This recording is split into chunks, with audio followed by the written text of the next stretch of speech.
Perkenalkan Pak, saya dari Prodi S1 Akuntansi, Fakultas Ekonomi dan Bisnis. Dan saya Ya, oke. Ya. Siap. perkenalkan, nama saya Citra Gracia Fatikasari dari Prodi S1 Akuntansi, Fakultas Ekonomi dan Bisnis. Perkenalkan, namaku Naomi Sugaya, Pak. Dari Prodi S1 Akuntansi juga, Fakultas Ekonomi dan Bisnis. Baik, Bapak, sebelumnya izin memperkenalkan diri. Perkenalkan, nama saya Meladia Rosari dari Program Studi S1 Akuntansi, Fakultas Ekonomi dan Bisnis. Oh ya, baik. Terima kasih atas perkenalannya, Mbak Seli, Mbak Naomi, Mbak Citra, dan Mbak Melia. Saya juga ingin memperkenalkan diri. Perkenalkan, nama saya Erwin Novanto SPD. Saya guru mata pelajaran pendidikan Pancasila dan Kewarganegaraan di SMK Negeri 1 Pacitan, Bondowoso. Gitu. Boleh langsung ke pertanyaan-pertanyaannya? Ya, lebih cepat, lebih baik. Erwin kan sekarang sudah menjabat sebagai guru PKN di SMK. Tentunya mengerti tentang hak dan kewajiban. Menurut Pak Erwin, pengertian hak dan kewajiban warga negara menurut sudut pandang dari Pak Erwin sendiri itu bagaimana? Iya, jadi kalau kita katakan bahwa hak itu kan segala sesuatu yang memang harus kita dapatkan. Hak itu kan bersifat mutlak. Sementara kewajiban itu merupakan segala sesuatu yang memang harus kita lakukan, wajib.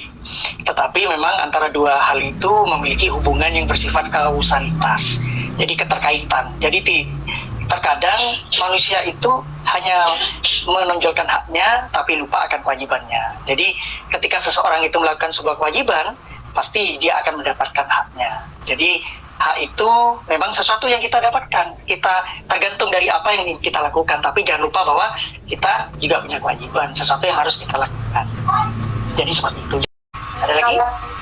Kalau contoh hak dan kewajiban Pak Erwin sebagai guru di SMK 1 Pacitan gimana Pak? Ya, kalau hak saya sebagai seorang guru, bagaimana ketika memiliki sebuah tanggung jawab. Jadi saya memberikan sebuah amanah, misalkan penugasan, ulangan, dan lain sebagainya.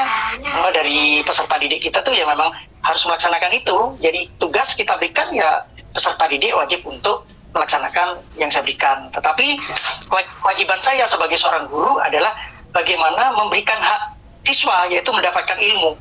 Jadi memberikan ilmu yang sesuai dengan mata pelajaran saya, dan hak saya ya memberikan hak saya, tugas dan sebagainya. Sebagai imbal baliknya saya memberikan nilai atau reward kepada peserta didik saya, yang seperti itu. Pertanyaan selanjutnya. Oke, jadikan kepada saya, Pak. Pertanyaannya itu adalah, Bapak sebagai warga negara Indonesia, apakah hak dan kewajibannya sudah Bapak dapatkan dan laksanakan? Kalau jawabannya sudah, Bapak boleh jelaskan dan berikan contohnya, Pak. Ya, alhamdulillah, kalau saya sendiri kan dalam tanda kutip dari diri saya sendiri pribadi, saya sebagai ASN, aparatur sipil negara yang sudah diberikan amanah untuk menjadi ASN, harusnya memang sudah menjadi kewajiban saya bagaimana datang tepat waktu, pulang sesuai dengan waktu, kemudian ketika diberikan jadwal sesuai dengan yang telah disusun, masuk kelas sesuai dengan waktu saya, memberikan pembelajaran kepada siswa. Jadi pada intinya adalah amanah yang telah diberikan oleh negara kepada saya, ya saya akan lakukan sesuai dengan tanggung jawab. Jadi tidak boleh lalai. Seperti itu. Selanjutnya yaitu, Pak Erwin itu, apakah ada sebuah permasalahan tentang hak dan kewajiban di Indonesia? Jika iya, berikan contohnya, Pak. Iya, jadi begini Mbak. Sebenarnya kalau kita ambil permasalahan-permasalahan di negara kita itu banyak. Pelanggaran itu bukan hanya di dalam lingkup yang internal, di dalam lingkup keluarga itu pun bisa pelanggaran. KDRT, ada rumah tangga, lalu kemudian pengucilan terhadap anak dan sebagainya. Dan juga di lingkungan sekolah bisa terjadi, misalkan contoh masih ada pembulian, kemudian juga ada diskriminasi. Di ruang lingkup yang lebih besar lagi, bangsa dan negara, ada korupsi, kemudian pelanggaran lalu lintas dan sebagainya. Jadi sebenarnya itu dibutuhkan kesadaran dari masyarakatnya. Jadi walaupun sebuah aturan tatanan negara itu disusun sedemikian rupa, dengan aturan yang sudah baku, dengan aturan yang ketat dan lugas, tetapi kalau kesadaran warga negaranya masih sangat rendah terhadap hukum, Nah, bagaimana jadinya? Jadi maka dari itu salah satu peran serta dari kita sebagai guru PKN khususnya memberikan pemahaman tentang permasalahan pelanggaran hak dan pengingkaran kewajiban. Nah, materi ini saya berikan di kelas 12. Masih banyak warga negara kita yang di bawah garis kemiskinan. Masih banyak anak-anak yang terlantar tidak mendapatkan pendidikan. Jadi tugas negara ya bagaimana menciptakan formula atau solusi terbaik supaya mereka bisa mendapatkan hak itu. Karena salah satu contoh terjadinya tindakan kriminal adalah karena salah satunya faktor ekonomi. Jadi bagaimana perekonomian itu harus rakyatnya dibuat sejahtera. Itu. Ada lagi? Ya, terima kasih Bapak atas jawabannya sangat kompleks. Pertanyaan selanjutnya akan disampaikan rekan saya. Ya. Jadi menurut Bapak Erwin, apa faktor yang menyebabkan terjadinya permasalahan tersebut seperti terjadi pelanggaran hak dan pengingkaran kewajiban dalam peristiwa atau kasus yang terjadi di sekitar Bapak? Ya, yang pertama kalau faktor internalnya ya Mbak, itu yang pertama adalah sikap egois atau mementingkan diri sendiri. Ya, karena jelas bahwa itu tidak akan mungkin bisa terjadi sebuah pelanggaran kalau belum ada kesadaran dalam diri manusianya, orangnya. Contoh misalkan melanggar peraturan lintas, sudah seringkali terjadi sosialisasi, pemaparan bagaimana tertib berlalu lintas. Tapi nyatanya dalam prakteknya masih banyak orang yang tidak menggunakan helm, tidak melengkapi sepeda motornya dengan spion, atau mungkin sepeda motornya bodongan, nggak lengkap. Gitu. Kemudian yang kedua, rendahnya kesadaran berbangsa dan bernegara. Ya, bahwa bagaimana menempatkan bangsa dan negara itu di atas kepentingan pribadi atau golongan. Artinya bahwa negara itu membentuk sebuah produk hukum, aturan hukum itu untuk semua warga negaranya tanpa terkecuali. Jadi kita sebagai warga negara Indonesia ya harus patuh, suka atau tidak suka, ya. Jadi cocok atau tidak cocok ya kita harus ikuti aturan. Sehingga apa ya, itu memang sudah membatasi kita. Kenapa? Manusia itu kan punya hak asasi, hak yang kita dapatkan. Kalau kita menggunakan hak asasi kita, otomatis orang tuh tidak menganggap hukum itu ada, karena dengan sesuka hati. Tetapi apa yang membatasi hak asasi manusia kita, yaitu adalah dengan peraturan. Itu peraturan itu kan dibuat untuk membatasi supaya tidak bertindak dengan sesuka hati. Lalu kadang juga karena penyalahgunaan kekuasaan. Kadang kekuasaan itu diberikan tidak sesuai dengan amanah, malah diingkari. Karena dibuat tanpa tidak disepakati. Itu Mbak Citra. Terima kasih Bapak. Selanjutnya mungkin Bapak Erwin memiliki pesan kepada pemerintah atau audiens yang mendengarkan mengenai hak dan kewajiban sebagai warga negara Indonesia agar bisa diimplementasikan dengan sebaik mungkin dalam kehidupan sehari-hari Bapak. Ya, jadi pesan saya kepada pemerintah sebagai warga negara Indonesia bahwa bagaimana pemerintah itu bisa menerima masukan, bisa menerima segala kritik dan saran dari rakyat yang sifatnya membangun. Jadi bukan hanya rakyat yang disuruh untuk mematuhi aturan, sudah tertib bayar pajak, bayar dan sebagainya pada intinya, tetapi bagaimana juga di dalam pelaksanaan yang dilakukan, diberikan ke rakyat kepada pemerintah itu bisa sesuai.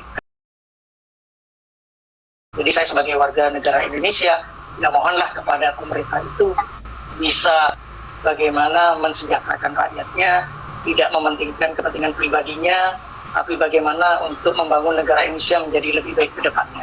Apalagi, bentar lagi tahun depan kita mengadakan pilpres, tentunya pilpres itu memilih calon presiden yang benar-benar baik dan terbaik, bukan hanya baik di mata, tetapi juga bagaimana nanti di dalam perwujudannya atau implementasinya juga betul-betul sesuai dengan apa yang dijanjikan.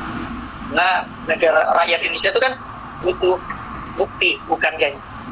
Gitu. Jadi, ada lagi?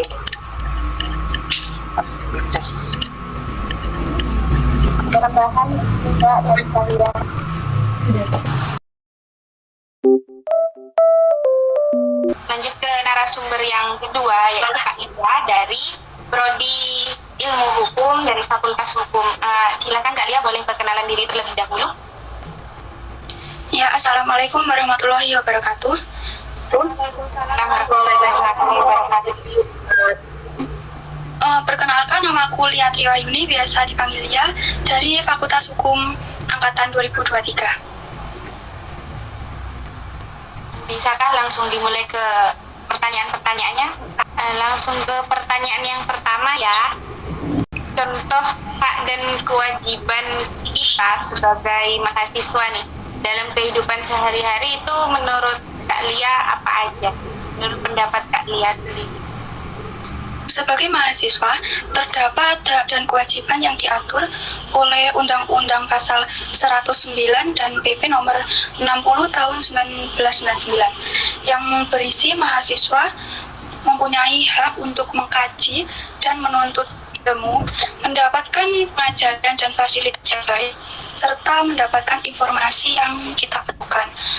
Di sisi lain, mahasiswa juga berkewajiban untuk mematuhi peraturan kampus, ikut memelihara sarana dan prasarana yang ada, serta menghargai ilmu pengetahuan dan nilai-nilai kebudayaan nasional. Terima kasih jawabannya. Pertanyaan berikutnya akan ditanyakan oleh Oke, saya ambil alih. Saya ingin bertanya, kalau menurut Kak Lia nih, apakah ada permasalahan tentang hak dan kewajiban di sekitar Kak Lia seperti di kelas, di kampus? Kalau ada itu boleh dong diberikan contohnya. Hak dan kewajiban di area kampus dapat menjadi permasalahan jika tidak dijalankan dengan baik. Contoh kecilnya adalah membuang sampah sembarang di lingkungan kampus, berbicara tidak sopan kepada dosen, atau membuat kegiatan dan berkata yang menyinggung tentang SARA. Oke, terima kasih. Pertanyaan selanjutnya akan diberikan oleh rekan saya. Baik, terima kasih sebelumnya. Saya ambil alih. Langsung ke pertanyaannya. Menurut pendapat kalian nih, apa faktor yang menyebabkan terjadinya permasalahan tersebut, seperti terjadinya pelanggaran hak dan pengingkaran kewajiban di Indonesia? Gimana Kak Lia? Menurutku faktor yang menyebabkan permasalahan yang aku sudah sebutkan, menurutku karena faktor internal atau faktor yang berasal dari dalam diri manusia, seperti adanya sikap kurangnya kepedulian terhadap kebersihan lingkungan, acuh tak acuh atau bodoh amat lah. Terus juga adanya sikap egois, seperti kita pernah gak sih kamu mikir kadang kalau ada sampah yang berserakan tuh kita harus membuangnya, kan itu bukan sampah kita, kenapa harus kita yang harus membuangnya gitu loh, paham gak? Iya, Pak. Oke. Apa sudah cukup? Baik, terima kasih Kak Lia atas jawabannya. Pertanyaan selanjutnya akan disampaikan rekan saya. Oke, terima kasih. Saya ambil alih. Jadi pertanyaan selanjutnya yaitu menurut pendapat Kak Lia, kira-kira apa solusi yang bisa kita lakukan sebagai seorang mahasiswa dalam menghadapi permasalahan tersebut? Solusi atau upaya untuk mencegah pelanggaran hak dan kewajiban di lingkungan kampus perlu melibatkan seluruh pihak dan memperkuat kesadaran akan pentingnya menghormati dan menghargai hak dan kewajiban setiap individu.